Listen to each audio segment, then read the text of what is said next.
Hi everyone. I've been thinking about this a lot in this back to school time, and that is communicating with teachers. So if you're a parent watching this and you have a student who has challenges in executive function, maybe you are the one who will contact a teacher. If you have an older student, I recommend the older student contact a teacher. And here's why. At the beginning of the school year, if you have a person in your home who struggles with this stuff, I think it helps to talk to teachers in advance. Now, sure, teachers often get notification of the students in their classes that struggle in school. Maybe they have an IEP or a 504.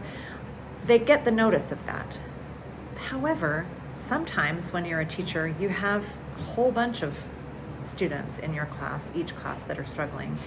I taught one time and I got a big binder full every class period. And there were, sometimes 10 kids in a class who had accommodations, which is awesome. But I definitely think that reaching out to the teacher in advance, even if they already got notice that your child is challenged in this area, even if they already got notice, I think it helps.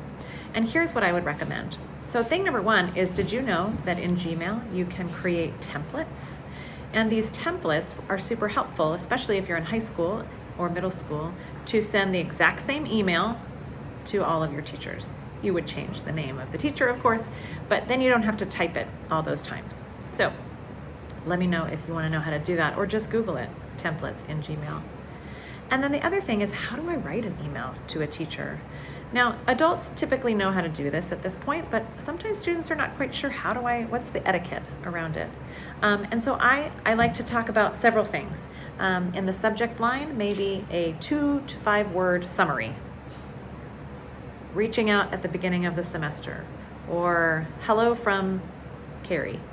Some sort of subject line that explains what's going on in this email. Then I would begin with a greeting.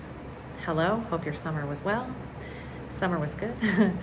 In the body of the email, this is where you would say something like, I was just helping a student last week, 2 students actually, a college student and a high school student, do this very thing. And the informing piece was, I was wanting to write to you and let you know that maybe it's just that my brain has challenges in these certain executive functions. My students that I was working with, I encouraged them to tell the teachers that they had been working with an executive function coach. It lets a teacher know that they care and that they're interested in getting some help. So some sort of in the body of the email, let the teacher know what you want them to know about your student or about yourself. And then a closing, thank you, have a nice day, see you in class, and sign your name.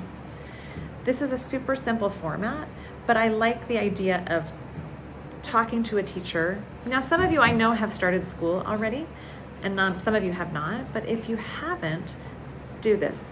If you have, do this. It doesn't matter if you're weeks into school, you can still say to your teacher, these are the challenges that my brain has. Maybe even ask, is there anything specific that you think would help me succeed in your class? It starts the conversation, lets the teacher know that you care. And then when any challenges come up in the semester, then the conversation has already started and it's easier to reach out for help. I love telling my students to stick up for their brains, and this is just one way to do that. I'm Carrie Bonnett, Executive Function Coach. Take good care.